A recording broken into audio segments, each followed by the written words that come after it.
consult a licensed broker or registered investment advisor before placing any trades.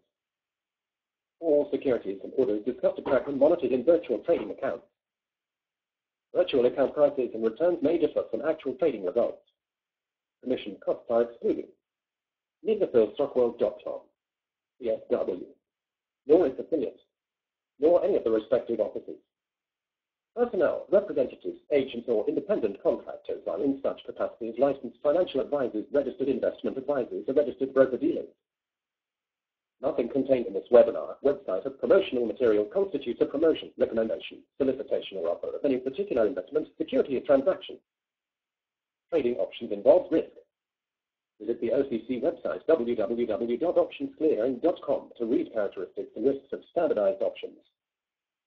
CSW provides education and training services that are meant to teach you to the risks and potential rewards of trading options, and we are not a service that tells you what to trade. We are not implying or guaranteeing any profit. As always, do not trade with money that you cannot afford to lose. Past performance does not equal future results, and results discussed in this webinar are not typical and are only valid on a specific or identified date. Your results may vary. By accessing this webinar, you agree to hold the above harmless from any losses you may incur as a result of information discussed in the media identified above. By accessing this webinar, you agree to be placed on our mailing list and receive our newsletter.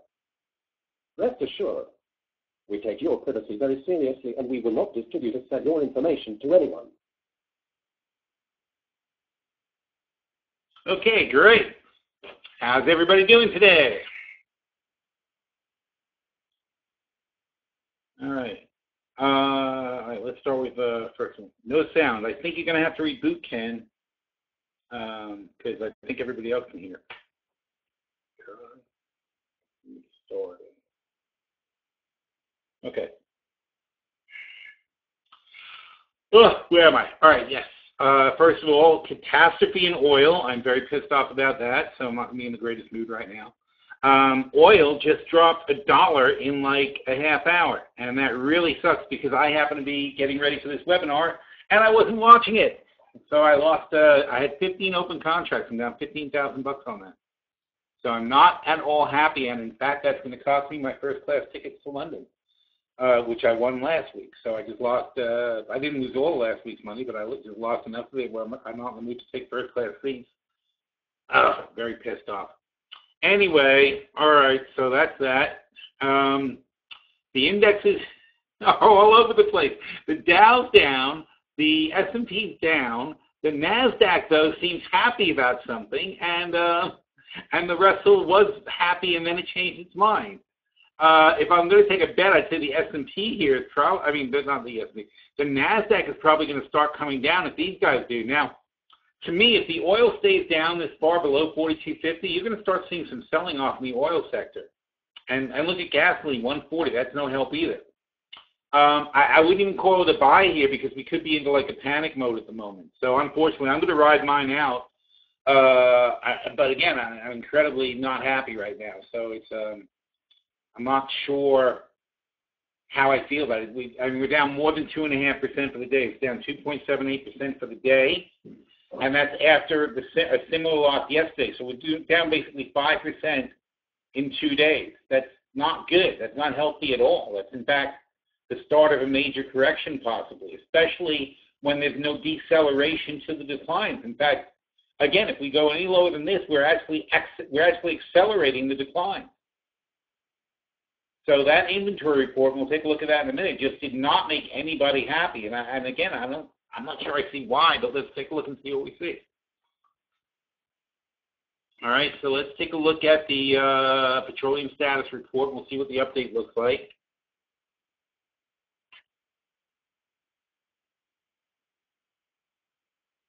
So fortunately, we took the money on gasoline and got out because that also took a bath. But it was I'm just so angry about the oil thing right now. I came back to my desk after I was doing some stuff, and I was like, oh, what the frick? All right, so 1 o'clock, and what do we see? Basically, we had a 2 point, see if I can make that bigger for you, plus. Okay. All right, so always check your date before you start making assumptions. June 16th is correct. So through like Sunday or Saturday, whatever day it is. So oil down 2.5 million barrels, gasoline down 600,000 barrels, but distillates up 1.1 million barrels. So, you know, you got to always wonder if they're like they shove things down here. Now, propane polyethylene inventories increased by 1.8 million barrels, but they're at least in the lower half of their trading range. Overall, though, what matters is what the big picture is, and the big picture is we have a overall net 2.7 million barrel decrease from last week in products. So that's something. Apparently, they're selling off a little bit of oil from the STR. Now, it's interesting, though, because where's that oil going? Now, well, I mean, not very recently we had the same 695. They've been selling off like 1 million barrels a week, which is kind of flooding the market with some oil right now, what they're selling out of the STR. So that's a factor that nobody's actually looking at. But, you know, look, there's no excusing it. Demand is just not there. I mean, they're supplying, these products supply 20 million barrels a day, but we're just not consuming 20 million barrels a day. That's the problem. That's where you're getting these bills. We're exporting 2.4 million barrels a day, and if we weren't doing that, we'd be completely flooded with oil and product. So see that all other oil that's steady as a rock? The STR went down. That's actually where the main part of this drawer goes, from the STR, which dropped about 800,000 barrels. Distillates went up as we saw. Motor gasoline and oil were down a bit. So everything's checking out over here okay. Distillate production was the same. I mean, there wasn't any major change there. Gasoline production the same. Everything was the same. Right? Everything was basically the same production-wise. And the supply was the same, within 70,000 barrels over the course of a day. There's nothing here. Now, last year at this time, oil was 48, and now we're at 44. That's not good. And we're not at 44 now. We're at 40. It's kind of a fish. We're at 42.25. So this is very, very bad, and it's going to cause a lot of people to have to dump out of their contract to get margin calls and stuff also. So it's going to be a problem until it settles down. I would have assumed 42.50 would hold. It still might hold on. You know, it might be a spike below.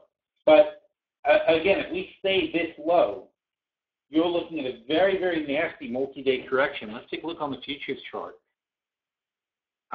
Energy, oil. I mean, look, this is, well, let's get a closer look. There you go. So here's 48, and 10% of 48 is like $5 is 43. So that's a 10% correct. That's 10% down from 48, and we're below that. So basically, if you assume that, all right, that's a $5 drop. Let's see as far as that goes. So you expect a $1 bounce off. Now, see this, a $1 bounce is a weak bounce. And that's all we got. We got a weak bounce and then an immediate failure of the weak bounce. It's a very, very negative signal. So I'm going to have to bail. You know what? I'm actually thinking I might have to bail on this oil trade. Because all we got was a weak bounce off a 10% drop, and then it went straight through without any support on the second attempt. That means you can get another 10% drop very, very quickly from here. And we're talking $38. So this is ugly, ugly, ugly right now. And, you know, look, and historically, you go back and we look at last year, look what happened. In fact, we hit $38. It's funny, $38 was basically the bottom last August. We're doing it now. We're just doing the same thing much earlier. It's from the same place, heading down the same way as this slope over here, basically, from 52 down to 38. From 52, we're on the way down to 38. And this part of the slide was not something you'd want to be in. If you can't afford to wait and wait and wait, and there's no guarantee this is going to happen, but if you can't afford to wait this out, you get out now. You have to think about that. If you can't afford the next 10% down, you really can't stay in this trade. And for me, I'm 10% down is like $50,000, so I'm not, frankly, willing to do that. I'd rather catch it on the way back up. Because that's just an ugly, ugly chart and an ugly, ugly move today. All right, so I think people got to be really serious about this, okay? We thought it would bounce. It did bounce, but it bounced very weakly, and now it's dead. And not much we can do about that now. All right, so see if there's any urgent questions. All right, Jao says, Verizon, GE, CBI coming in. I don't think there's any trades right now. I mean, look how ugly things are looking. And you have to understand, like, all the stuff, well, not GE, I mean, not Verizon, but GE and CBI are very dependent on the same stuff oil is dependent on.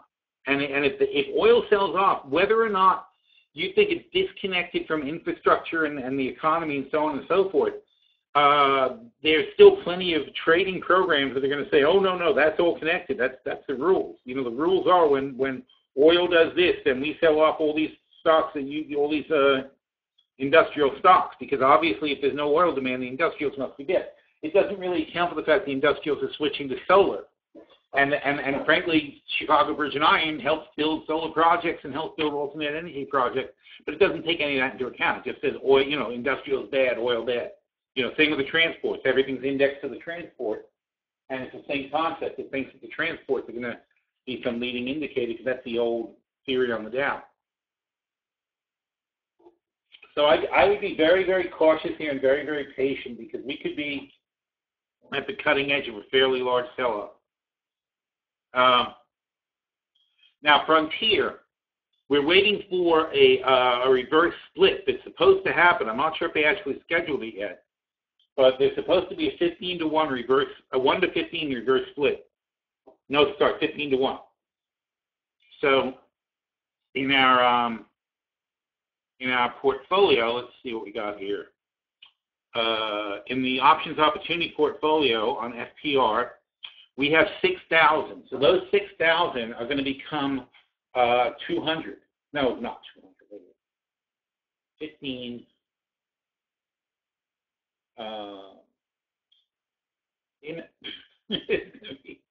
Okay, it's going to be 61.5. I make blanking. 4,400, I mean. 6,123 divided by 15. 400. Yeah. All right. So it's going to become 400 new shares at whatever price, and all the options are going to change, and everything's going to change. And until we see it, it doesn't make much sense for us to make an adjustment, because we're just shooting blind. The exception would be if FTR drops to 80 cents, I would be interested in doubling down on the long stock position. Because frankly, at 80 cents, I mean, 6,000 times 80 is what, is like $4,500? Yeah, $4,800. So for $4,800, I'm happy to have double down on this position, and maybe even more, maybe to bring it up to an E. Well, I don't want to get too fancy, but I mean, it would be 400, then 800, and I'd maybe have 1,000 new shares of Frontier. And 1,000 new shares of Frontier at, $15 is not, it's only $15,000. I mean, yeah, we're going to be down, from $25,000, so we'll be down $10,000 on the trade, but, that's not really the big issue. So what I'm thinking we're going to do is, I'd like to, if we go lower, I'd like to double down on the long. We'll buy back the puts. We'll take the loss on the puts, and then when the stock reverse splits, we're going to bring our share count up to 1,000, and then we'll see about selling calls and puts and whatever else on the new one. Because we don't want to keep these puts anyway. They're going to become untradeable and worthless. All right, so we'll just see what happens. But I mean, we do, yes, we do want 2,000 more shares, because again, I want to get up to 15,000 total, which will be a reverse split to 15, and then we'll be good. And then we'll just hang out and see what happens. And on the whole, yeah, it sucks. If it bankrupts, it's going to really suck. It's going to be a big loss. But at the moment, we're going to be looking at $10,000, $12,000 loss on the position. and we have a boatload of funds here. It's not good, but it's not undealable. But you got to be patient. Just because I mean, it's hard to say. I don't want to be cavalier about it, but just because you lose money doesn't mean you should panic. It's you will lose money. Not every trade can win. Some trades will lose. Some trades will lose and come back. Some trades will win and go down, like my oil trade. Some trades will be on top and then suddenly turn on you. It's all part of trading. The trick is to have a diversified, look at this options opportunity portfolio. The trick is to have a diversified spread of positions that generally keeps you out of trouble. And we just did a review. I'm not going to do a review because we just did a whole trade review. I forgot to put it in the reviews. News. Take your time. Much later. Take your time. Saturday. There's a good time. Now watch me curse this thing out on Saturday. All right. Good. She done? Yeah, I mean, do you realize how bad the buyer situation must be that they have to do these updates constantly? I mean, it's unbelievable how often they have to update their operating system and it's to fend off attacks. It's not because they're all engaged to make something better. It's because they've created an operating system that's so full of holes that it's being hacked 1,000 different ways, and they can't keep up with the amount of times these systems are being hacked. And the only thing that saves you personally from being hacked on a regular basis is that there are 7 billion people in the world and not that many, or well, let's say there's 3 billion people with computers, and there aren't that many hackers. So it takes them a while to get to you. That's really what it's about. It's crazy. It is really, I mean, there's something to invest in. If you can find good security companies, that's the hard thing, though, is figure out who's a legitimate security company, because that's not going to go away. It's going to be a lifetime war of hackers versus data companies and versus people who have something to be hacked, obviously. What were we talking about? We're looking at something important. Right. That's why I got distracted because I realized that I didn't do something. I have to go to here. I was going to say it was under the portfolio tab, but I just realized I forgot to list it under the portfolio tab. So we have to go and find that post, which is here, the portfolio review. And now I will edit it to put it in the place where it belongs.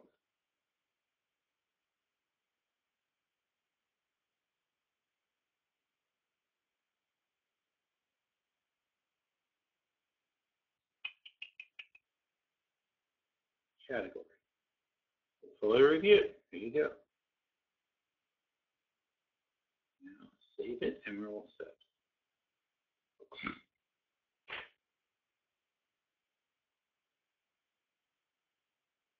Okay.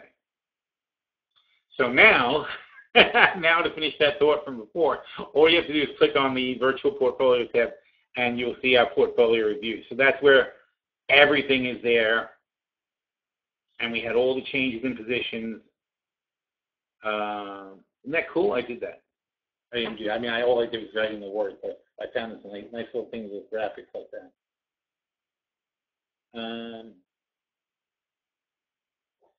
Let's see. This would be the long-term portfolio. We changed BBY. We added a bull call spread because it was cheap. Now, notice this is from the put section. The first section is the put section. These are all the short puts we sell. We sold puts in BBI. BBI went, Bed Bath & Beyond, BBBY. Bed Bath & Beyond went lower, and our reaction is, so we look at the chart. So we sold the $40 puts in 2019. So now we look at BBBY. And we look at where they are. Wow, what are we selling for?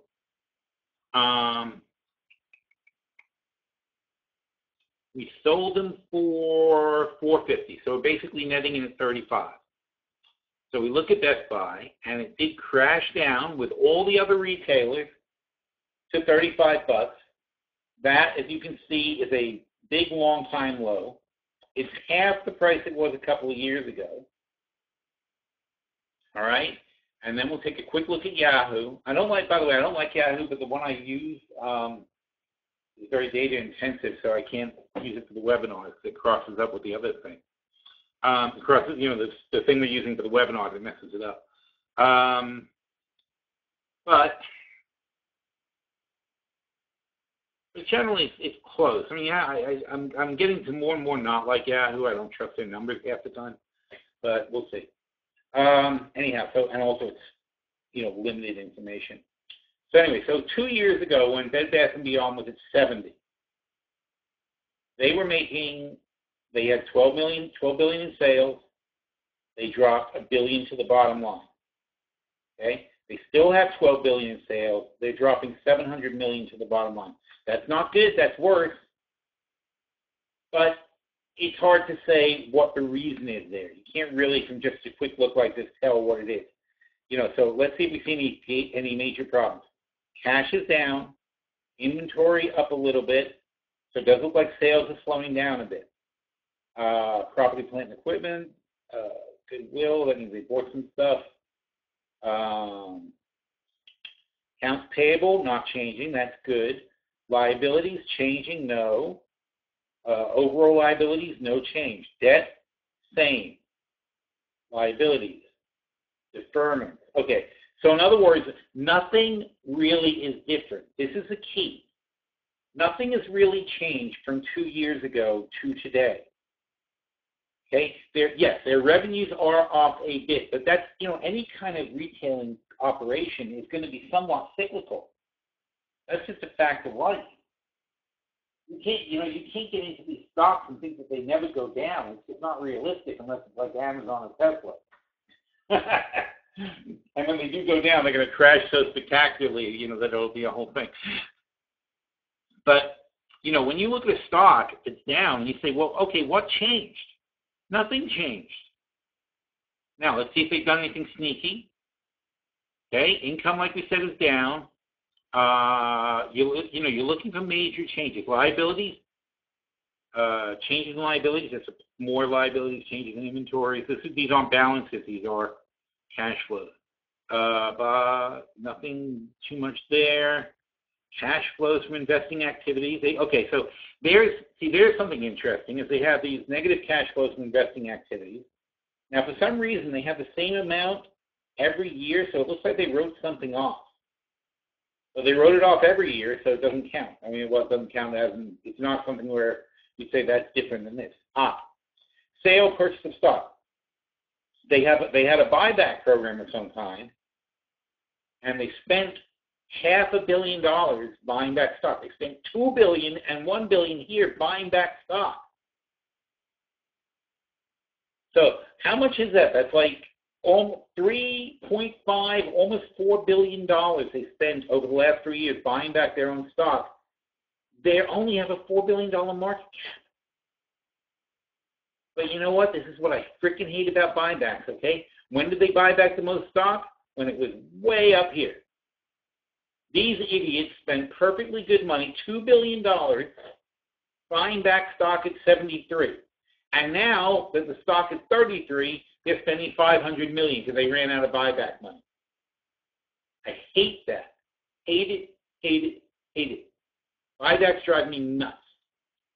It serves no real purpose other than to make the CEO look like he's making his numbers. They pay a small dividend, whatever. Let's take a look at what they're supposed to earn per share. So estimates, current year, $4 a share. And here, $4 here. So because they bought back so much of their own stock, they have jacked up their earnings per share by a mile. So stupid or not, the bottom line is they don't have any shares left. And let's look at statistics. And we go to statistics and we see that they've got only 138 million shares. So now let's go. So let's say 140 million shares. Now we go back to the financials. 140 million shares, and they're making 600. Son of a bitch. So we take 685. We're going to check Yahoo's math and make sure they're not messing around. So they take 685, and they'll probably make more this year, divided by 140, and that's $5 a share. I don't know why. Why is that? Oh, yeah, wait, 28.56, and oh, yeah, sure. I can see that. Okay. So these guys are making in the neighborhood of $4 or $5 a share. So I'm not going to do this with everyone, but I just want you to understand what my mindset is when I'm doing that. This is the kind of stuff I'm looking at. So I see Best Buy, and I see it crashing, and I'm saying, okay, Bed Bath & Beyond, similar symbols. So I see Bed Bath & Beyond, and we only bought 5. If we buy 5, and you can tell by the amount too. If it's not $10,000, if it's only $5,000 or so, it means we're just testing the waters. So it's an initial trade. I can tell by the size, by the number. I can tell by the net of the trade that it was just a feeler to see how the stock goes. Which is what most of our short puts are. We're just checking them out. We want to just keep them on our radar. Why do we keep them on our radar? We keep them on our radar because if they get cheaper, we want to buy them. Now, also, I don't generally sell the put unless it gets cheaper in the first place. So let's see what happened on 2/21 of 16. So here in 16, we decided to so somewhere around here, we sold those puts, the $40 put. So it was up here maybe about 45. We sold the $40 puts for $5, so we netted in for 35. So we're here. And I said, "Oh, let's do this. Let's net in here." That's our feeler. So now I talked to J Bob about this a lot in chat because this is something it's hard to get your head around trading like this when you're doing value, when you're trading value. But I don't really want it to go up because if it goes up, then all we did was collect $2,000. All we did was collect $22.50. And it goes up, and that's the end of the trade. That's not what I wanted. I like Bed Bath & Beyond. I think it's a good thing. I think it's an Amazon-proof thing because when you're buying a bathroom fixture or a pillow or a towel or a sheet, you kind of want to go there and look at it, don't you? And in fact, let me tell you something. I bought a bamboo pillow. I don't know if you know what they are. You get them in the mall. They were in the mall. They were in the mall. They were popular. The people sell the booths in the middle of the mall. There's a lot of those for a while, last 2 Christmases. And I like them. They're really good, and they're hypoallergenic, and I like them. So I usually get them at the mall. We have all the beds have them in the house. And I needed to get a couple more. So I'm clever. I didn't see it. They don't have the booths because it's not Christmas time. So I ordered it on Amazon. Well, the thing I got was not the same at all. It was like it said the same stuff on it, but it had to be some kind of Chinese copy or something because it was like hard. Compared, these are soft and really nice and soft and good. And the thing they sent me was like as hard as a rock almost.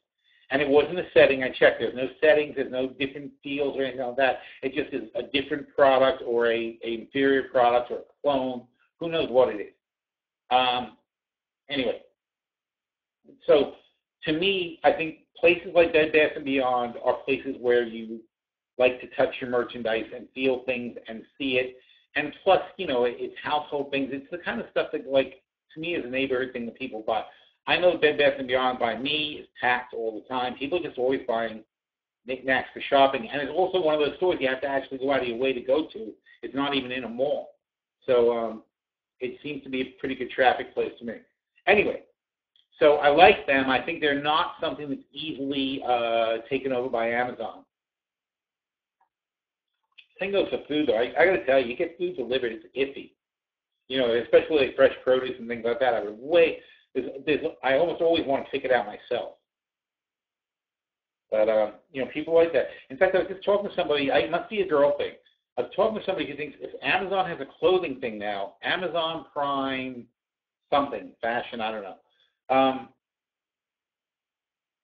Let me see if I don't know. I don't want to say it's not true, but it seems to me that what they do oh, wait, I looked it up. I actually had to look it up to figure out what they do. All right, hang on a second. I have it on a different computer. Prime Wardrobe, it's called. And, well, according to the article on it anyway, it lets you try on clothes before you buy them. So if you buy, you have to buy at least 3 things from Amazon under the Prime. It has to be listed in the Prime Wardrobe program. They send you a trying box. So you can get, if you're a girl, you can get 10 pairs of shoes sent to you. And you just keep the one you like or send them all back.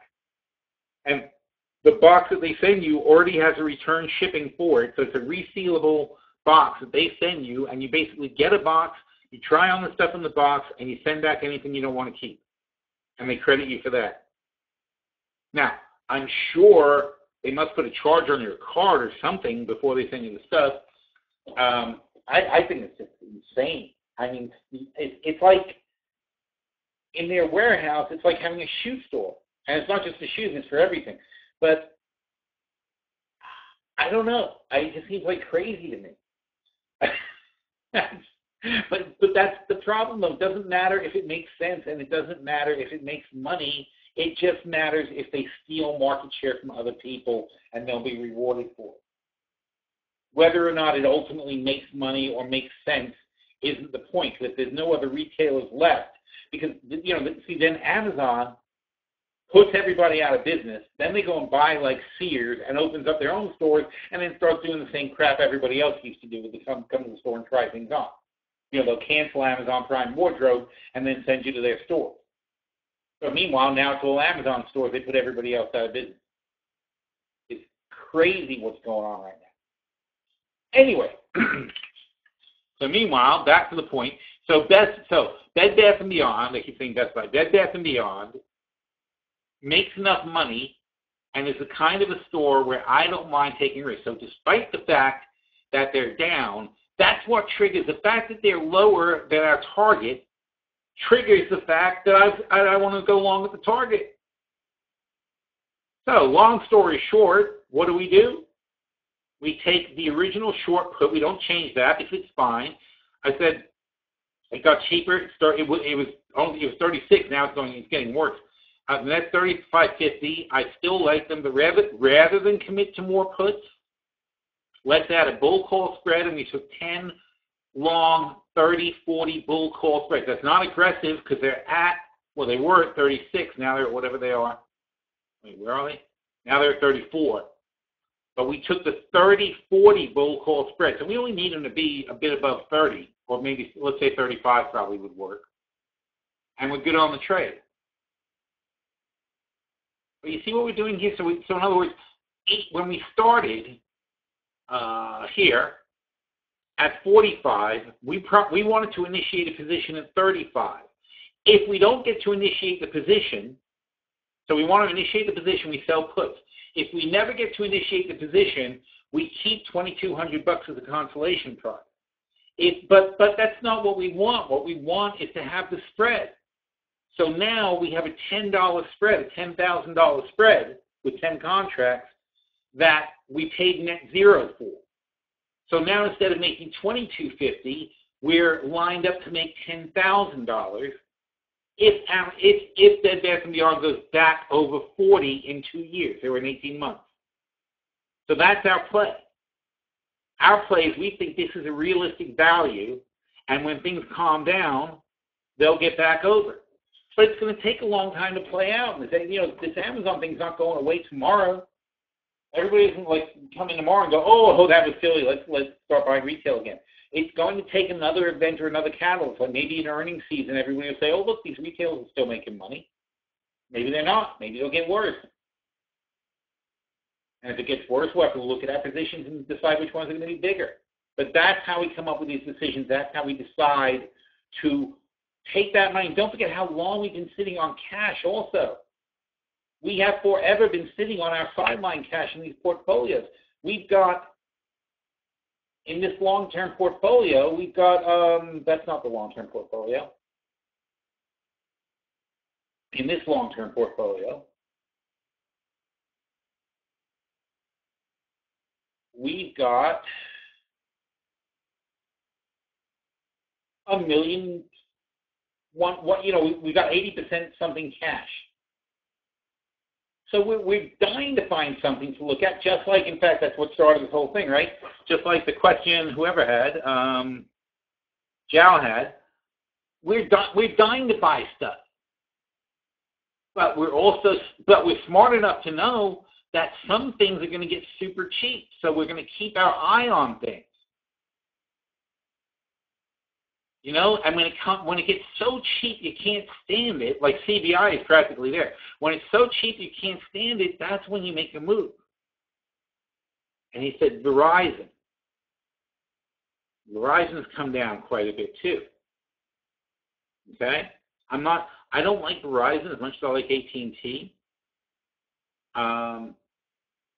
There's a lot of dissatisfaction with the FiOS stuff. It should be better, but there's something about their implementation just didn't go the way it should have. So I think, and AT&T is, you know, they're really confident in their market. I really think they got everybody. Nobody bothers them. It's an amazing thing. You would think that they'd be getting killed on prices and stuff. They don't even drop their prices. They're like, I'm sorry, we're the best, so we're not. What am I doing? It's cheap. AT&T's attitude is like, well, you know, if you want the best phone company, come here and pay a lot of money, and if you don't, then go to somewhere else. They don't give a shit. It's an amazing thing. I've gone to several AT&T stores talking to them about prices, and they're just like, nope, we know we're expensive. That's okay. And apparently it is because people won't use it. Because we're going to Europe, I happened to talk to T-Mobile about what they do in Europe, and they're like, oh, it's free in Europe, don't worry about it. I'm like, what? I'm like, how could it be free in Europe? Everybody else charges you a fortune in Europe. T-Mobile's like, no, it's included. Same.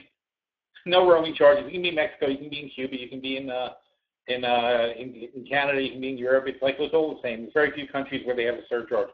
And I'm like, are you joking? AT&T charged me $10 a day to use my phone. Every day I turn my phone on. Whether I do anything or not, it's $10. That's and that was their best plan. Their other plans were like, sure, $1 a megabyte. I'm like, what are you, crazy? $1 a megabyte. My kids use like 20 gigabytes a month. I'm like, let's pay them $20,000. And they want you to sign that too. They want you to sign a contract that says, yes, I'll pay $1 a megabyte. I'm like, are you insane? Like, do you know what a megabyte is? So, yeah, it's nasty stuff. So, when you go away on a trip, you got to be careful about all those things with the phone. But meanwhile, anyway, so the T-Mobile guys, like, I don't know how they do it. I don't know if it's true, but that's what they told me. They told me there's no charges if you go to Europe. But I told that to my kids, and I said, no, maybe switch to T-Mobile. They did due diligence. They went to school. They talked to their friends, and they came back with a report that says T-Mobile sucks. Don't switch. That was it. So around here, which is northern New Jersey, it should be a good metropolitan area. Even around here, the people who have T-Mobile are very unhappy. So apparently not as good as AT&T still. And for me, I'm mission critical on business, so I really don't have a choice. I either have to be on AT&T or Verizon. I can't mess around. Anyhow, so AT&T. So bottom line, AT&T is not cheap yet. I like AT&T when it's 30. In fact, one of our videos, AT&T is a stock we pick. I love it at 30. I'll even go 33, but I won't go 38. Great company, love them, and when there's a crash, I'll be all over them. That's when you want to deploy this money. When you're sitting on 80% cash, you don't want to deploy it at the top. You want to deploy it at the bottom. And if you can't, and if you don't have a reasonable a reasonable bottom, if there's no pullback, then you look to individual stocks that are their bottom. And of course, obviously, for reasons you think may not hold up. Like this morning, I talked about super value. Wow, that's big.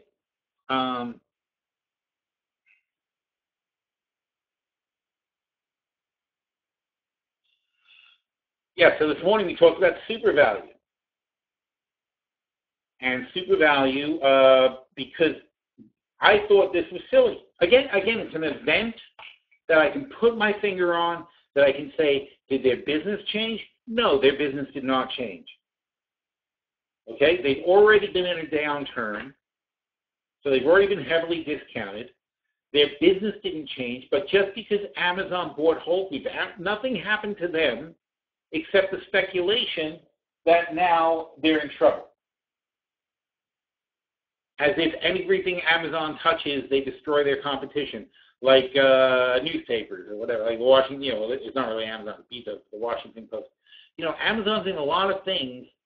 They're an old company at this point. They're back from 2000, so they're older than that, of course. They're one of the earlier .com.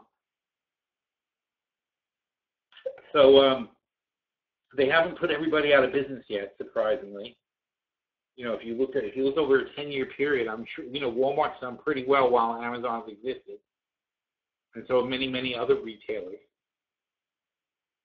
And that drives me nuts too, because I think everybody loses their perspective on this stuff. Okay, because if you look at Amazon, Bed Bath & Beyond does $12 billion worth of bedding stuff. Not all. They sell hair dryers and things too, but I'm just saying, generally, in their specialty niche, they do $12 billion a year in sales. Amazon, who sell everything in the world. They sell the food, they sell the knickknacks, they sell electronics, they sell books, they sell movies, they have this subscription services. They do $135 billion. Bed Bath & Beyond is 10% of that. But in the whole retail space, in the United States, it's $3 trillion. Million, billion, trillion.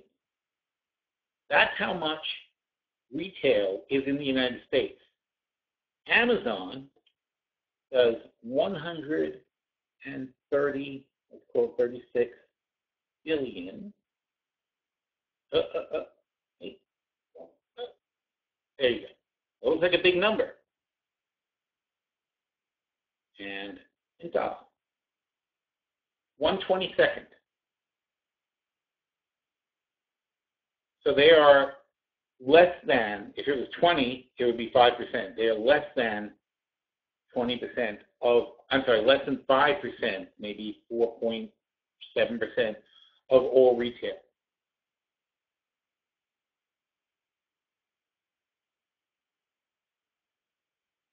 All right, in fact, I can do that. Divide by 100.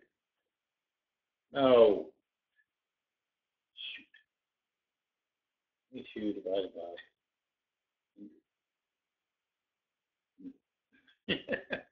oh, I'm sorry, 100 divided by 26. That's why my calculator isn't talking. It's being done. 4.5. Okay.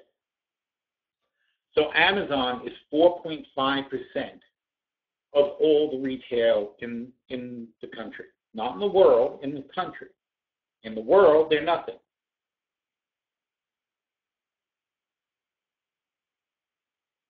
So when you talk about this, and it's the same with Tesla too, they talk about Tesla, it's like, I don't understand. Maybe it's got something to do with the way we process information now, that I think in the old days, you would read about Ford and GM, and they would dominate the space in the legitimate press, right? The New York Times or the Wall Street Journal, they've only got X amount of print space. They've got very, very tightly controlled amounts of print that they can fill up every day or every week or whatever. Now, that means they had editors who would approve or disapprove articles. They would approve or disapprove articles based on how impactful is this article, how close to home is this for our average reader, how relevant, how currently relevant, and so on and so forth. So they have these guidelines in journalism for deciding where an article is going to appear and how important it is. So very rarely would you ever see any business thing on the front page. Something drastic would have to happen to go on the front page. But if Henry Ford did something, or if Thomas Edison did something, or GM came out with a new something that was not a car, if they come out with a car, nobody cares. That's an advertisement. If GM came out with something important like interval wipers, somebody invented those 50 years ago. They might put that on the front page, something interesting. Steel-belted radials might make the front page of a newspaper. But 99% of all articles about business would be in the business section. And even then, to be on the front page of the business section was a big deal. You had to be an impactful major company. And you know what? That would mean companies like Tesla, with their 100,000 cars, would be the occasional small article of interest in the corner of a page, probably not even the first page. And you know what? That's where it should be. And what it did was you had professional writers and professional editors. And by the way, the writers of articles would argue for more space. There's a dynamic in a newspaper where the editor would have an opinion of how big things should be, and the publisher would say things, and the writers would fight to get more space, better spot for their story. Every writer thinks their story is the most important story. So there's a push and pull there. It's not all one-sided. So basically, these experts who know their subjects backward, forward, and sideways, they would determine the appropriate amount of attention a story would get. And that appropriate attention to the story would then clue you in as an investor as to whether or not a company was actually relevant. So if somebody told you that Tesla's market cap was now bigger than GM, and you were going by the amount of press coverage they got, you'd be like, that's insane. It wouldn't be, you'd be like, how could this little stupid company be getting this kind of valuation? And there's no amount of singing and dancing that somebody's going to do to actually show you why that's deserved. The difference is the way we consume the media now is that there's nothing exciting about GM. They make cars. They're either going to make 15 million cars or they're going to make 15.2 million cars, and they're going to change the model by slightly tapering the bumper or something like that. There's nothing really big coming out. And also, even when GM comes out with an electric car, it's not exciting. But here's a guy who's flamboyant and gives good press and makes a lot of good comments, and Elon Musk, he gets all the attention.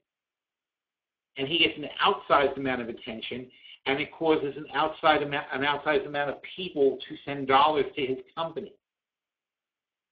And the same thing with Bezos. These guys who make these big, bold announcements constantly, the ones who know how to play the game, they're getting all the money. And it's not necessarily a good thing. Back in 2000, in fact, I was raising money for a company back in 2000, and it was a perfectly good little company, just needed a few $1 million. Could not get a meeting with venture capitalists because it wasn't a .com company. It was just a real estate firm. And but this is a business. The thing had been in business 10 years, was dropping 20% to the bottom line, had good growth, everything. Wasn't a .com. Nobody wanted to talk about it. It's not in.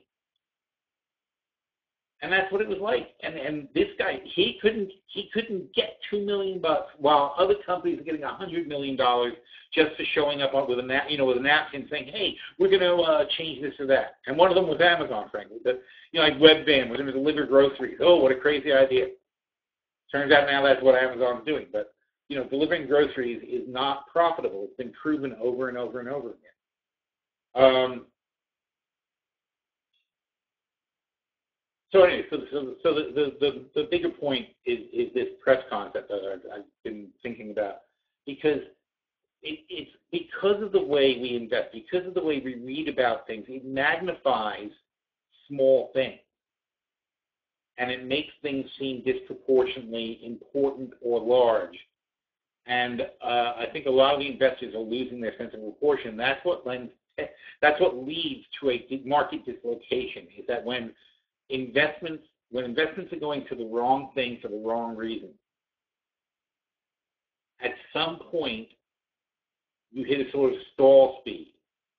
And that point, when the central banks start pulling back on their easing, which is slowly but surely happening, when you reach the end of effective stimulus, which you can see it happening in China, you can see it happening in a lot of the countries where you can see it happening in America.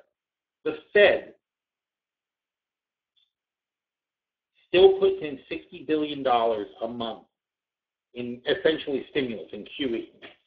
That's $720 billion a year. Okay, we have a $20 trillion economy, so that's 20,000 billion divided by 720 billion the Fed puts in. 127, so 4%. So the Fed is putting in about 4% of our economy as stimulus. Yet our economy is only growing at 2%. We're not getting the bang for the buck on stimulus. The more it takes $2 of stimulus to get $1 of growth.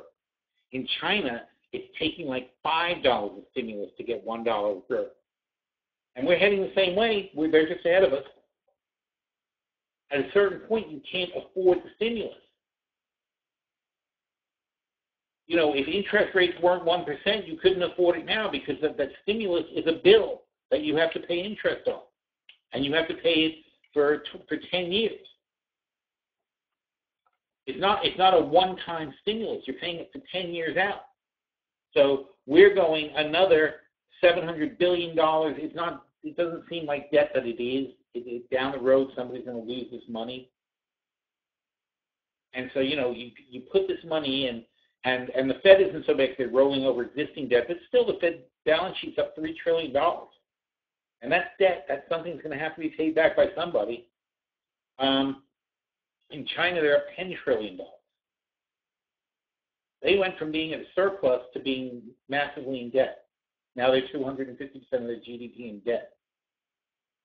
That's crazy. And their economy hasn't grown 250%. So at some point it all falls apart. But Japan hasn't fallen apart yet, and they're going to hit 300%. So if they haven't fallen apart yet, we still have a way to go. Because we're only about 100% of our GDP in debt. We can double down. So it ain't over till it's over. But I'm just saying that these misallocations of capital to the wrong kind of places, to things that, when you put money into things that don't make money, and the net product of all this money that goes to Amazon is to make Jeff Bezos richer than Warren Buffett, when he employs 1/100th of the amount of people that Warren Buffett does, through all his various, holdings. That's not good. That's not healthy. And it's not growth. It's a big, huge illusion that doesn't benefit the economy. And I think the reason for it is, though, this the way that we look at things, where every company seems just as important as every other company, and nobody has a sense of the perspective of what they're investing in.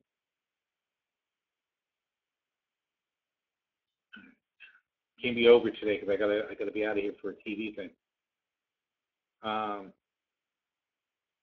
Do we bail on the USO puts? No, we're gonna roll. We have short puts. If we have short puts, we're gonna roll.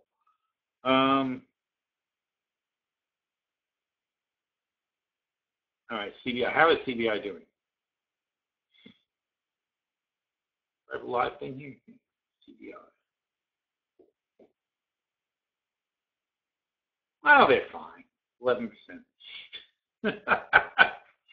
So we talked about that this morning. The story on CBI is they're in a legal thing with Toshiba because Toshiba owns Westinghouse, and CBI builds nuclear crap for Westinghouse, and they turned over all their stuff to Westinghouse for money. And included in there was some kind of covenant that there should be a certain amount of cash reserves, operational cash reserves. And so Toshiba is essentially accusing CBI of draining the cash from the company, or basically saying that there were more reserves than there actually were. And CBI is saying that no, Toshiba is just doing the accounting differently than they do it, because it's really the exact amount they said it should be, but they're just applying different accounting metrics to it. So it's in court. It'll take a while to decide. But Kramer just went and bashed them here. Kramer just started getting on him about, like, this is going to be a $2 billion bill for CBI. That's the maximum it could possibly be. They're going to somehow settle in court, and my reading of it is very minimal. And this goes right back to that old lumber liquidators thing, right? Where people, these Kramer and company type people, the fund managers and their henchmen, they love to push you out of perfectly good stocks for dumb reasons, because that way they can get in and load up on it while everybody's panic selling. And I think that's what's going on with Chicago Bridge and Iron, because I don't see that things are going to be that bad for them. I really don't. And also CBI. Well, they did write-offs because they sold that business. It's a whole trick, because they already did write-offs for selling the business. They wrote down the asset. So it's hard to get a handle on where they are financially. But they're going to make $3 a share, basically. That's where they are. And they just made, they did EPS actual 20. They did 24 cents a share last quarter. This is where it all started falling apart. Last quarter they reported 24 cents a share because 2 projects they had a problem with, and they also pushed off some projects the next quarter. So they said this. It's not a thing. They're really more or less still on track for the same $3, even though they took a hit here. It's going to move into the second quarter. So that's why now they've got to get you out of it before they have the next earnings report.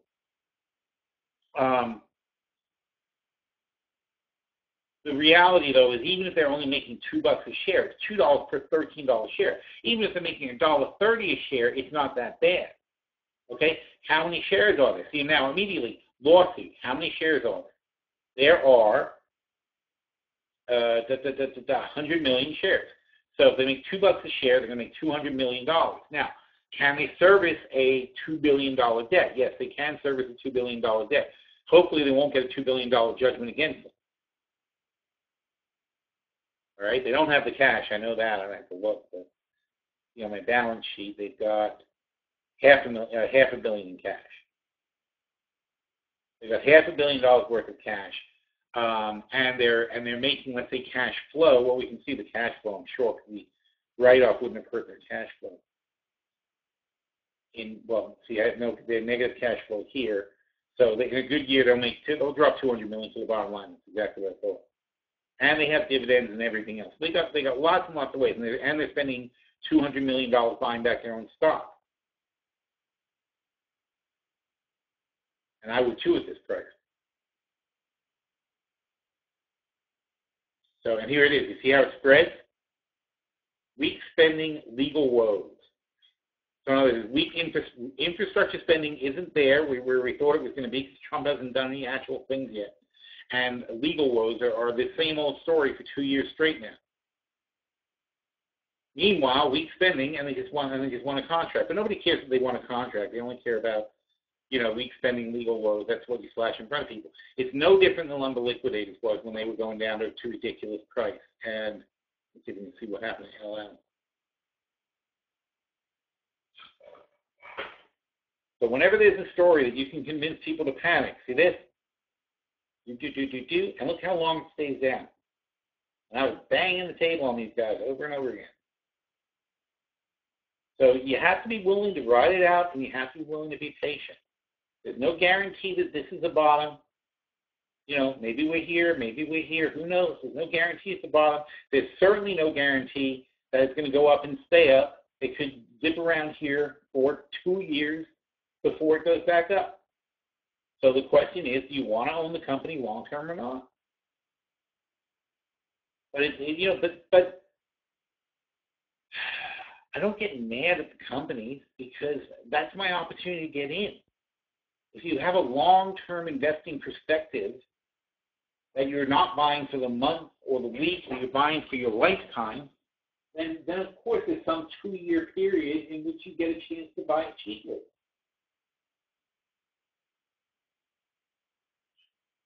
Apple crashed. IBM was way down a couple of years ago when I made it. I wasn't stock of the year. My runner-up stock of the year a couple of years ago, and they came back, and now they're coming down again. So it's once again going to be a buy. We were in and out of IBM. But look at this. This is when I was banging the table on IBM. And it wasn't our stock of the year because it was up here when I made my stock of the year pick. Once it got down here, I actually changed my mind. And I told people, like, IBM is a better stock of the year than it was UNG here. So, at this time, UNG was a better buy because it was much lower. And IBM wasn't. But then when IBM dropped another $20, I was like, oh, my God, that's the best stock. But here, we cashed out up here. We were, like, fine with 160. It was like Christmas. But 150, yeah, almost want to get back in at 150, but I'm hoping to see 130 again. I'll be all over this thing.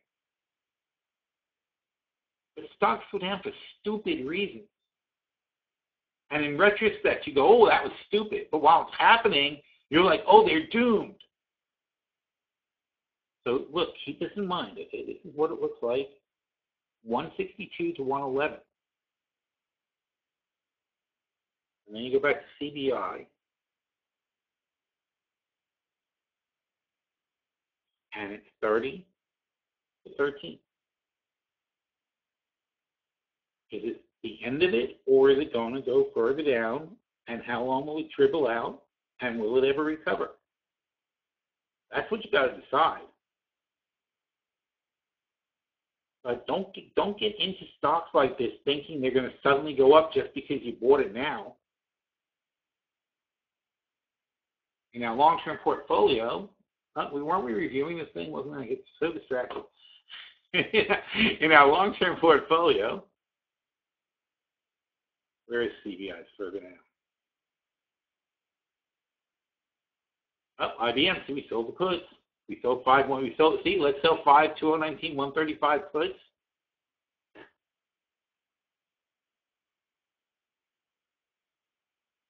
OIH. If oil doesn't recover next month, which it isn't, we may have to take a loss on that spread and get out. Should have done that sooner. Somewhere we have CBI. Here it is. $15 is finally the floor. Is $15 finally the floor, or are they teasing? Let's roll the 27.50 calls to the 15 calls for $3 and buy back the short 37.50s. Well done, Queen Philly, and see what happens. Well, look what happened. So went way down here. So now we have the $15 calls in 2019. And, whatever the net is, it's not important. But the point is, now we have a position in 2019. We haven't even doubled down yet. So, in fact, let's see where we started. CBI. Up.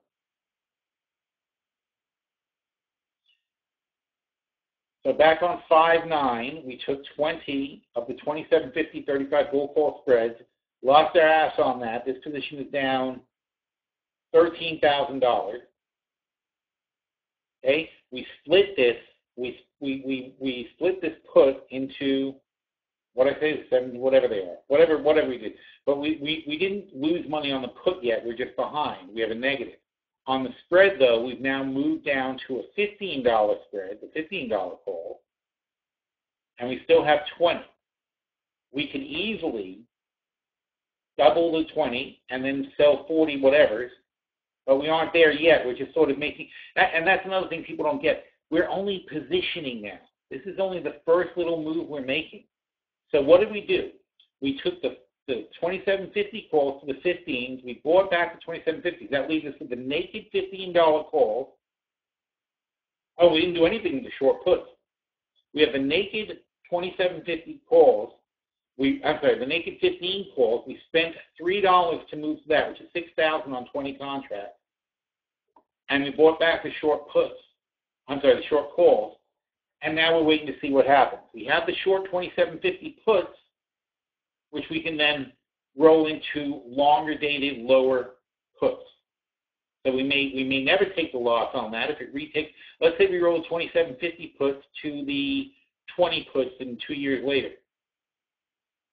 All they have to do is get back to 20 in a couple of years, and we never pay that money. Doesn't matter that it shows a loss now. That's how you build a large position. You don't start with a large position. You build into a large position. You don't build into a large position when the price is higher. You build into a large position when the price is lower. That's what this is all about. And we've been doing this. By the way, if you go to the virtual portfolio tab, if you check these portfolios, we've been doing it for 10 years. But in this long-term portfolio, this portfolio has been running for 3 years now, since November of 13. So more than 3 years. And you can see how we build into all these positions over time. And we don't do it when they go up. We do it when things get cheaper. Because we're buying stocks that from day one, we're saying to ourselves, if they go lower, we want more. That's the whole premise to stocks in the long-term portfolios. We expect to hold them for the long term. So over that long term, if they go up and we make money, fine, we make money. If they go down, though, then we have a big opportunity to add more. So shame on us if we don't take it. And I don't mean every stock every time. You've got to go over, why is this stock down? Why is there a problem? Do I want to stick with it? Is it worth extra money? And obviously, very much of the time, it's not, because we're only 20% invested right now. We're still waiting for a much bigger crash. So meanwhile, yes, a lot of these stocks are going to go down. That's during this waiting for a crash cycle, we're going to see a lot of things come down and get cheaper.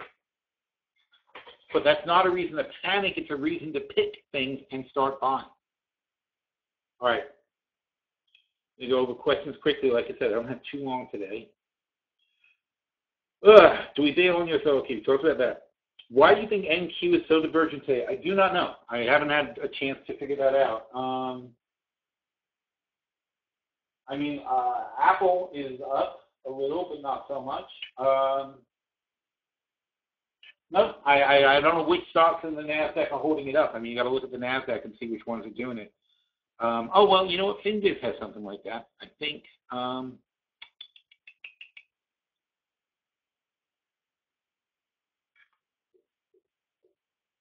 They've got one of those things. Map. Back to the map. There you go. S&P 500. No. Oh, you can't do the NASDAQ? Map. Doesn't seem to give me a choice. Whoa. No, that didn't do it.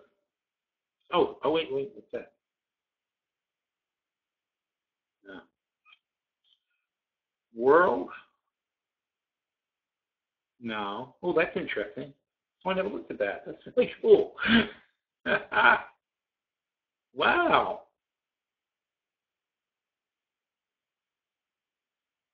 I really like that. Holy cow, I never looked at that. Bull is weird.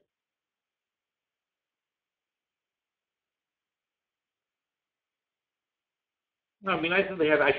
They have a map like this for the NASDAQ, but I don't have it in here.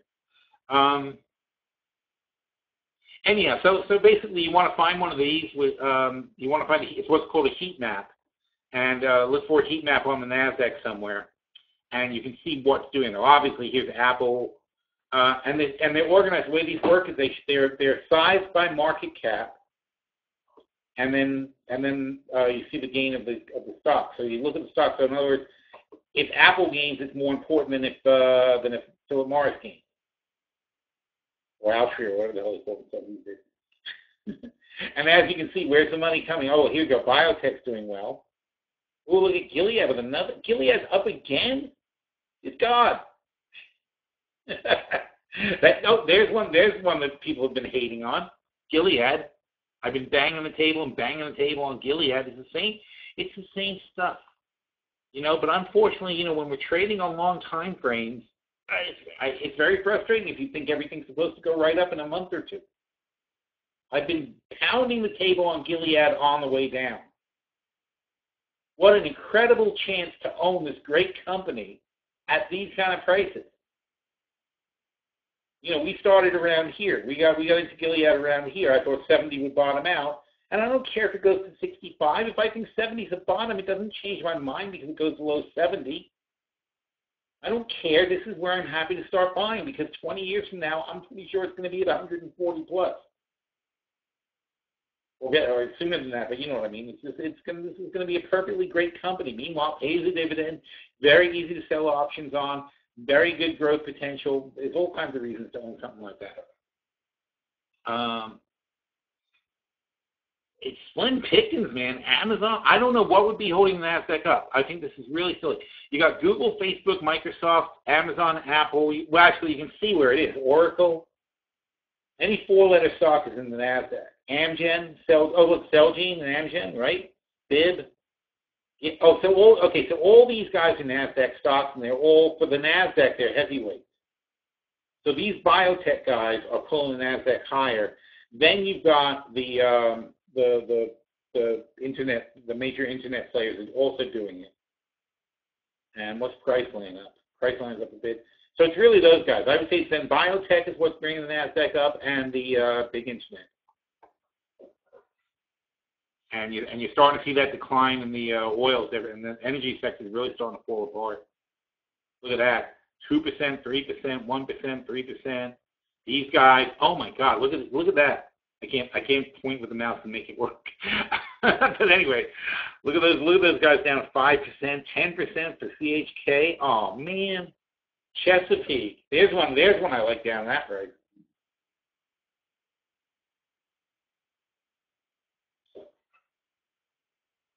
All right.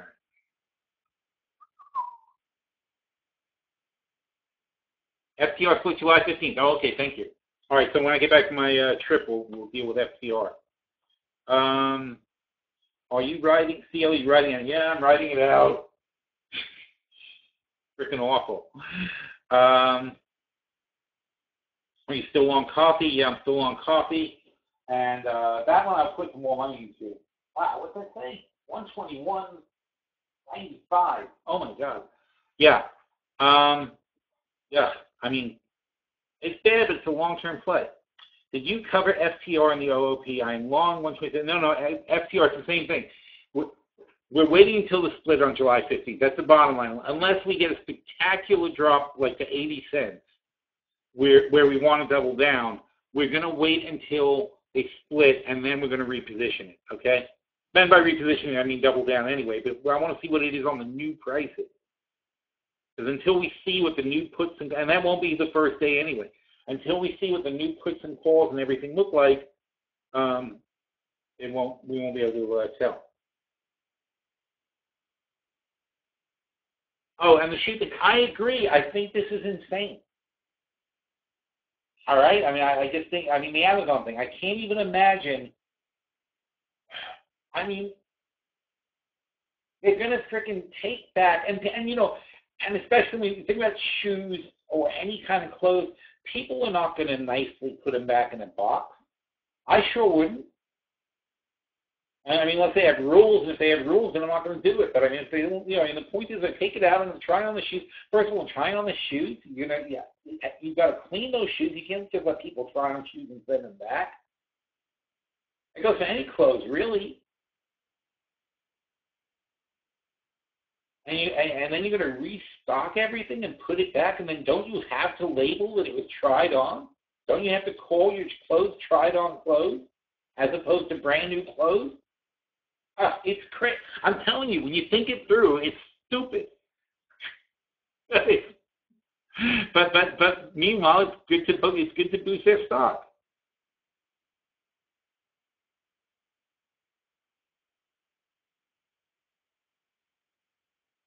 Yeah, I know using logic, you can't use logic because it's illogical, but on the other hand, there is logic as in stay away, don't invest in them. Hey, shorting them is kind of dangerous too, but don't invest in them. That, to me, is crazy. To have that be, to put that in your portfolio long term and say, oh, I'm buying Amazon at $1,000 a share. I don't care if they do well. I'd rather have things that I'm comfortable owning, not things that like are crazy values. Don't you think growth when you think about Amazon? The next generation will be more inclined to order milk from Amazon or have their fridge order milk. Sure, the fridge is going to order milk. I agree with that somewhat, that Amazon or someone like Amazon is going to do that, and basically, but why do the manufacturers? Here's the thing. Now, by the way, Nike, here's a bad thing for retail. Nike is somehow setting up a direct shop in Amazon, which I guess means that there's no retailer. Nike themselves is putting up a shop in Amazon. That's going to be a big deal too. That's going to hurt people like Foot Locker and stuff like that. Because Nike, they're going to start going direct through Amazon because people think this trying on thing is going to be a big hit. The thing is, you're saying with Amazon, do you think about Amazon? Amazon doesn't make milk. Now, you could say they're going to buy all the dairies or whatever. Yeah, they could start doing that. That's, that kind of is a thing. But you know what? People used to say that about Sears, and it never quite works. This is remember all these stores started their own brands of clothing, and all these department stores had their own lines of clothing, and they get their own manufacturing and so on and so forth, and they've got their own specialty line. And the supermarkets now have specialty food, right? They've all got their own little in-house food, the generics that are cheaper and blah, blah, blah, and they put it in better position and so on and so forth. Doesn't beat everybody. Didn't put Coke out of business just because, there's, I don't even know what they're called, like just cheap colas or whatever. The fact that there's another cola for half the price sitting on the shelf next to Coke in better position right by my eyeballs doesn't make me not reach for the Cokes. Okay, I mean, aside from the fact that it tastes like crap, there's a lot more that goes into selling people something than just an order. Now, milk is fairly generic, yeah, but why wouldn't the dairy do it then? If a dairy has the technology, that if your local dairy has the technology to have a drone go to your house and drop off a delivery like the old milk trucks used to do, why would they go through Amazon at all? And then Amazon's got to compete with price to a local distributor, which makes no sense. They're never going to be able to compete in price, and they won't be able to compete in quality. If anyone cares about quality, not too many people do. There's going to be pushback. You're coming up with these systems and saying, all this is going to be, why can only Amazon sell things by drone? Why doesn't Apple have, don't you think the Apple store is going to figure out, hey, we could put an iPhone on a drone and send it to you? What does Amazon exactly do? Now, there's so much stuff on Amazon, but you know what the funny thing is? This is why, by the way, Amazon is trying to get you to buy their interface, Alexa or whatever. It's not about the Amazon. It's about whatever Alexa orders from. So all the pipes from Alexa go to Amazon pretty much. It's not that easy to order. I don't know how many ways you can order from somebody else on Amazon. Now, on the other hand, on my iPhone, we'll order from Amazon or from anybody else I want. And by the way, what's going to really kill Amazon down the road is AI. Because AI, when you realize that you can teach, when your phone becomes smart, and when you say, get me toothpaste, and your phone knows you like Crest toothpaste, and it will then find the kind of Crest toothpaste you like, and it will find the best, cheapest way to get it delivered, ordered, so on and so forth.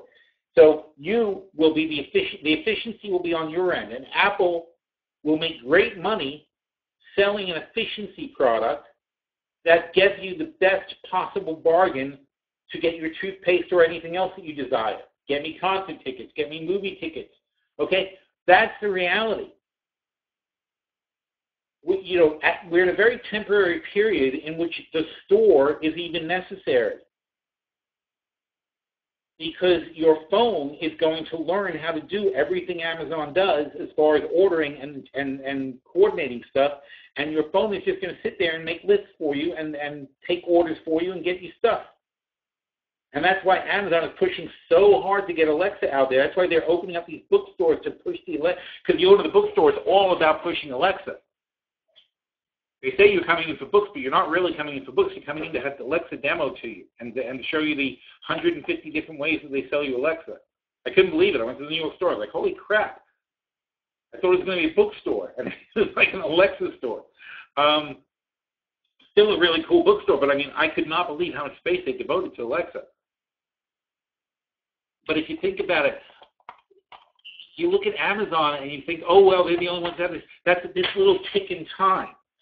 Because there was a time in which Sears had the big catalog. And then everybody started putting out catalogs. And then the Sears catalog wasn't as special anymore. Before Sears, Wells Fargo, with the Wells Fargo wagon, were the guys who used to deliver.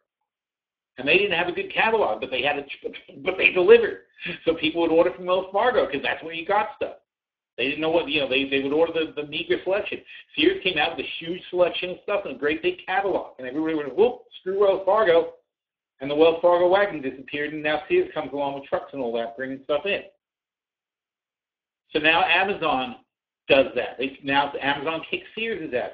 But somebody is going to kick Amazon's ass. And you know what it's going to be, though? It's going to be the fact that you don't need any of these people anymore. They just keep pushing it forward. They're pushing it from the individual Wells Fargo order where you call Wells Fargo and they ask for something and whatever, and they send it. And then now you've moved to the catalog. Sears put them out of business with the catalog. Then Amazon put the catalog online. But it's all about convenience. And Amazon, and God bless them, Amazon's got that button thing. That now you pay, I think it's idiotic, but I mean, you have one specific button for laundry detergent. You press it and it automatically orders detergent for you. But meanwhile, I'm capable of saying order detergent to my Alexa. I don't understand these buttons, but who knows how lazy people actually are? It's hard to tell. But the thing is, you've got to look at it from the longer-term perspective, that the reality is it's all about convenience, and convenience means who's going to do the best job of getting you what you want, when you want it, as cheaply as possible. So Amazon needs to focus on the delivery and the experience of getting it from Amazon. Because you're going to have to be the one that tells your phone, if it's close in price, I'd rather get it from Amazon because I like their service better. Because that's what it's going to be all about. You know, like if I say, it's how you make choices now. If I want food, I'll go to the local supermarket. I'll even go to ShopRite. And we have like every gourmet market around there. I would go to ShopRite to get food, like regular stuff, like Cheerios and whatever, because they're way cheaper. And I feel like an idiot going to like Fairway, which is a better market, to buy Cheerios. But if I want meat or fish or something like that, I'm going to go to Fairway or Whole Foods. And if I want fruit and vegetables, I'm almost always going to go to Whole Foods. They're just better. So if I have a system that does it, I'm not going to order fruit from Amazon just because now they bought Whole Foods. But I'm not going to order from Amazon unless they're good at picking stuff also. Like I go to get vegetables and fruit. I pick out my own, and meat too. I'm not going to let them pick out the meat. I want to see it. Everybody's got their own preferences, and that's the point, though. Who's going to learn your preferences? Your phone's going to learn your preferences. Your AI on your phone is going to be your personal assistant, and it's going to learn where to buy stuff. But the dangerous thing for Amazon and everybody else in the business, as far as margins go, is your phone is going to say, hey, I checked 5,000 places, and here are the 3 cheapest, and here's the one of those 3 cheapest that's going to be able to deliver it to you tomorrow. And that's where it's all going to be about. Now, Amazon has the ability to possibly be the cheapest. They're not, though. If you comparison shop Amazon, they're hardly ever the cheapest. But Amazon has the ability to be the cheapest, and Amazon has the ability to be the best delivery. But their Walmart's going to be breathing right up their ass on that. And Amazon right now has a better interface. They have a better website. They have a better customer they have a better customer experience than the other guys because they have more stuff in one place. But when everything is on your phone, Amazon loses that advantage completely. So all this stuff, everything's temporary. Yeah, you guys most of you guys remember ordering CDs from Columbia Music House, right? I mean, sorry, I'm old enough. I'm 54. First, we got records from Columbia. Then, when CDs came out, I must have joined Columbia like 20 different times to get CDs. I would get, because you'd sign up and you would get, I forget what it was. You'd get like 12 CDs for a couple of bucks, and then you had to promise to buy 8 more CDs. I think it came out to like 20 total. So you get 12 for a couple of bucks, and you get those right away, and you had an obligation to buy 8 more to complete your contract at the regular price, which was kind of a rip-off, like it was $15 or something like that. But when you add it all up, it worked out. So you end up getting 20 CDs for $100, which was way cheaper than going to the record store. Didn't put the record stores out of business, but it was obviously something that was a disruptor at the time. But then you finish your contract. The weird thing was you could finish your contract, quit, and the next day you could join again and go and get the special again. It was really weird. But that's what consumers do, though. Consumers take advantage of market efficiencies, and they find the thing that works. And whoever's willing to provide the best, cheapest thing in the easiest possible way, that's what people are going to do. And once these phones get more powerful, the next generation of phones, and the one after that, when you start having an AI that can have a proper conversation with you, like on the level of like a secretary, basically, when you can start talking to a phone like it's a secretary, then all these guys are screwed. Then all these models get upended. And frankly, most of the manufacturers are going to start saying, well, what do we need these middlemen for at all? What does Amazon do? Amazon holds your stuff for you, but if you can change your manufacturing a little bit, and instead of putting things on trucks, you put things on drones and send them where they belong right away, cutting out the middleman, there's a huge savings there. There's a savings of Amazon's markup. There's a savings of all the shipping and handling. There's a savings of all the advertising, promotional expenses, and so on and so forth. You still have to advertise your product, but once you have an ingrained product, like Coke can directly ship you Coke. Coke will have a thing, and Coke will ship you Coke directly. You'll never run out of Coke, and your fridge will tell them when you need more Coke. That's the future. But why do they have to tell Amazon you need more Coke? Amazon's just a store. If they're the cheapest and the fastest, yeah, they'll get the order. But if they're not the cheapest and the fastest, then all this fancy stuff they've got now goes away, and all their advantage goes away. All right. Okay, right. Okay, opinion of Lebu. I like Lebu. Where are we?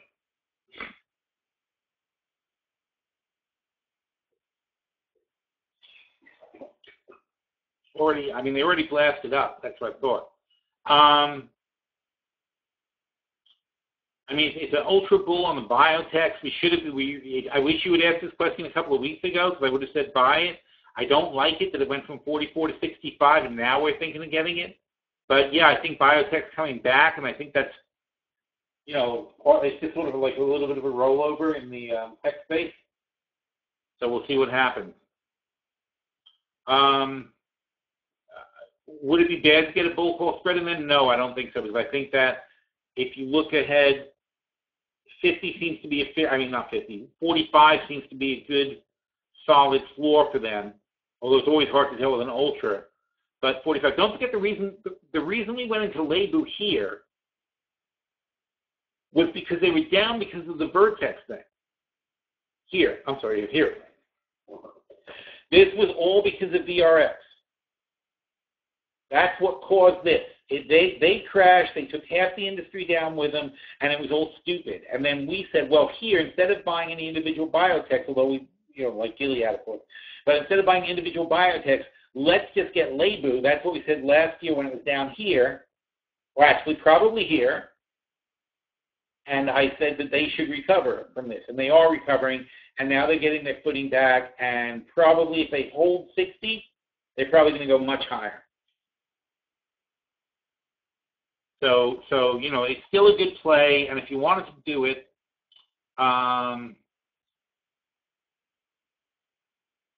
LABU. See, they don't go out far. That's the problem also. See, with VRX, it was easy because we had a catalyst that we said this won't last long enough to hurt. They're very expensive. They're at 66. Let's see. They don't have options this high. The problem is they have very wide spreads and they're very expensive. So, assume these last sales are accurate. If you pick up like the, let's see. All right, 50 is kind of low. All right, 50. The 50s are 21 bucks, maybe 22 bucks. 50, and then the 60s are 15. So that's like 7 for a $10 spread. I don't like that. They're not. See, it's not really good pricing, and I don't like selling the puts in an ultra ETF because you never know how badly it could crash. But I guess I would sell the 45s. I guess you can sell the 45s here for $5 something, the $45 puts. So yeah, maybe that seems reasonable to me. If you sell the 45 puts, because that's 20 bucks out of the money. If you sell the $45 puts, in fact, we should do that in long-term portfolio just to keep an eye on it. You sell those for $5 or so, and then you buy, and I would sell half.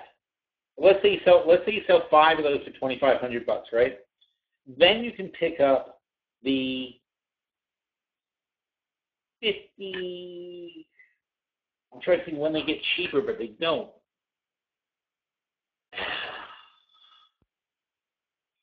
All right, I'd go with these. The 55. Now, 16. So let's call it 1870. So you're looking at like $19 for the 55, and that's where you get now. Okay, here's where you can look at least. It's $19 for the 55, and it's $12 for the 70s. So 19. So it's net 7. Is that right? It's at 19. Yeah. So 19 and 12. Yeah, that's good. Okay, yeah, I like that. So that's $7 on a. Oh, sorry. That's 70. 50. That's a 55-70 spread. Assuming you can get that for $7, that's only $7 on a $15 spread. You're going to offset that by $250 because you're doing a half sale here. So that's $750 minus $250 is $450. So now you're into $450 on the $15 spread, and your break even is 60, and you're over 60 now. All right. So that officially would be the play, and I would put that in the LTP actually. It's 10 of the, and again, 2-to-1 is the point.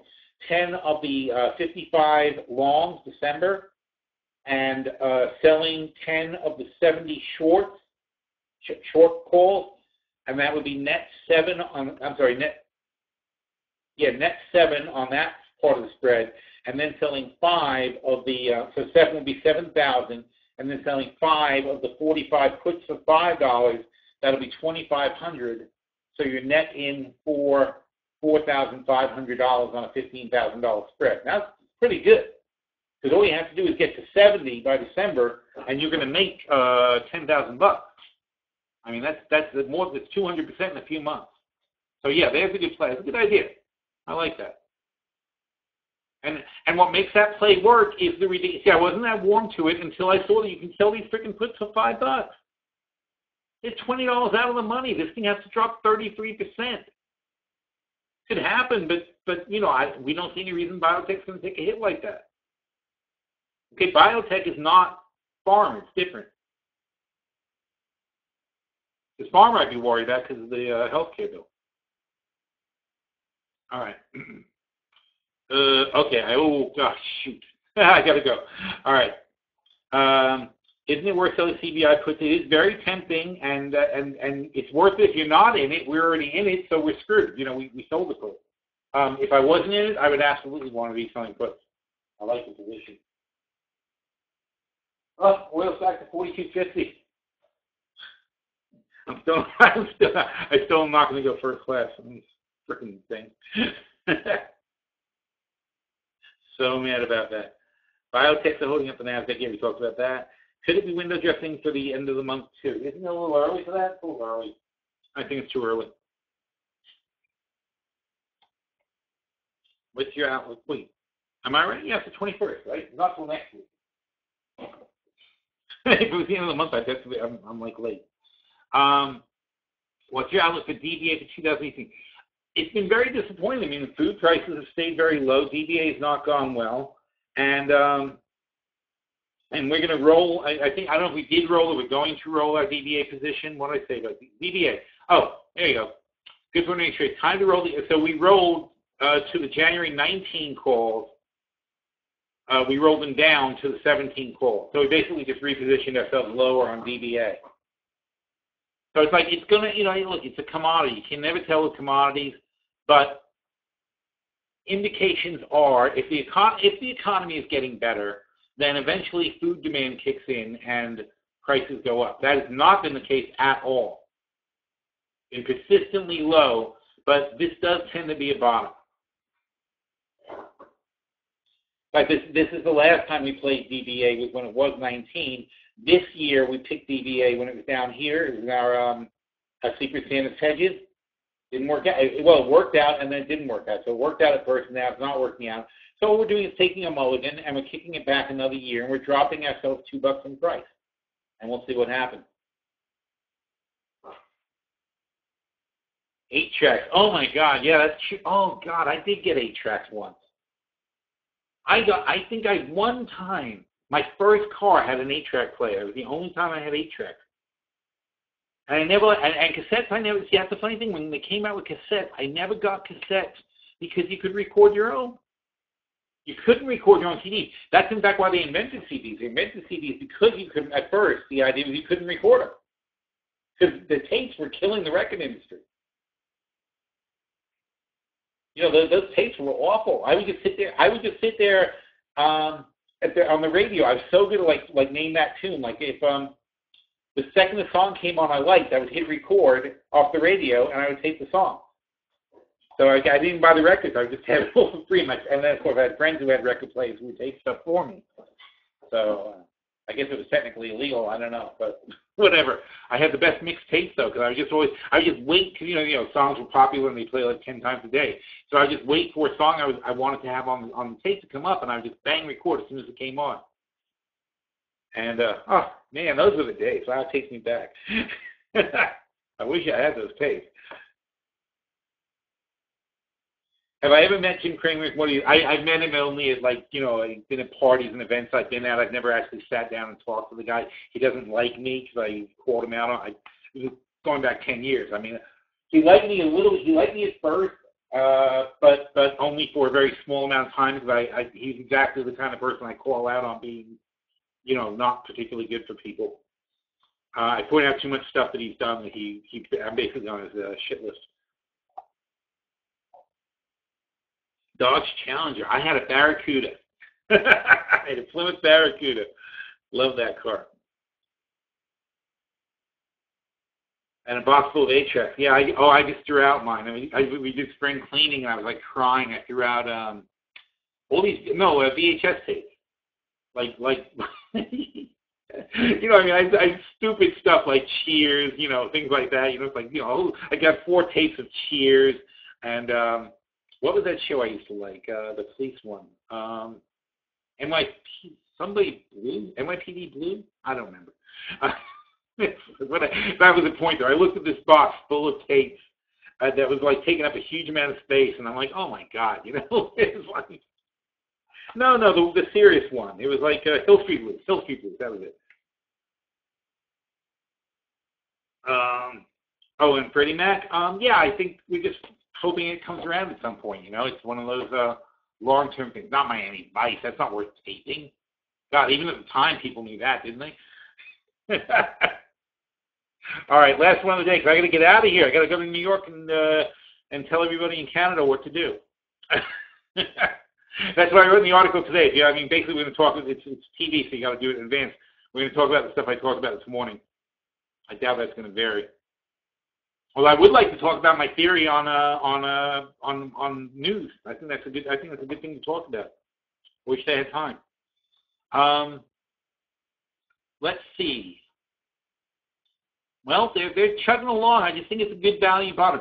You know, the deal is that they thought this thing with the government where they have to basically give all their profits to the government, but if they at some point, especially this government, may change the deal and allow them to keep some of their profits, because it's very un-American to take somebody's profits, isn't it? So we kind of like it for the long term, on just the off chance that more of the profits get to be kept by the company, and that would rocket the price, because these guys make a lot of money. They just unfortunate to give it all to the government. This is going back all the way to that bailout. Now, since Trump team thinks the bailout never should have happened and was a horrible thing, and they start reversing anything they can do with the bailout, this is one of the things that have to do with the bailout, except this thing happens to be profitable for the government. So we'll see how they act. But that was just all it was. It was a flyer. But meanwhile, they're perfectly a functional company as they stand. So we will see. Barney Miller was not there. No, but I like that show. I love the Age of Dakota. He was great. All right, so housing finishing up now. Let's take a quick look.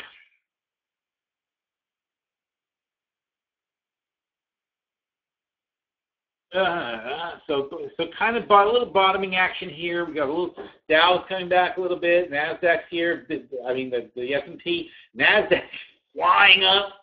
5780. Don't forget, that's a strong bounce line, and they're punching through it. This is a big deal. Finishing above the strong bounce could be a rally indicator. I would go long on TF here. If you want to go long, I would go long on TF. As long as they're over 5780, you have a nice chance of TF coming back. So I'd go TF with a tight stop. It's a 1401. I put a tight stop on the Russell. 1400, play it long. As long as the NASDAQ is over 5780, if this falls below, you stop out. If this falls below 14, you stop out. That's playing with tight stops. The same logic could be applied to the Dow, but the Dow's already jumped up. I'd rather play the Russell because it hasn't really gone anywhere yet. Oil, oh, look at that. Oh, thank goodness. I was going to be pissed off if it stayed at 42. So oil's, a small thing. It's still horrible for the day, but at least it's not as horrible. And we'll see what happens there. Gasoline is coming back up a little bit. I did not buy gas. I regret that now. What happened is when it spiked up, I sold half. When it came back to 142, I sold the other half, and I neglected to get back in. But I didn't get back in because I have 15 long oils here, so I'm just sticking with the one thing. Natural gas, I love it here. This is where we love to buy natural gas at $2.95. That's another one I like long. Also tight stops below the line. The dollar, if it comes back to 97, we're going to like that again. Gold, silver, we have a long. Anything over 1650 is great on silver. Coffee, bad as it looks, I still like it. 122, I don't mind. I'm accumulating coffee. So that's where we're going to leave it off today. I'm sorry I don't have more time. Not that I have more time usually. Oh, you're in Canada. Hey, great. So not that we usually have more time, but I do have to go because I got to get ready for this show, which is a very, very important show in Canada. And I'll see you guys all next week, all right? Thanks for coming. Take care.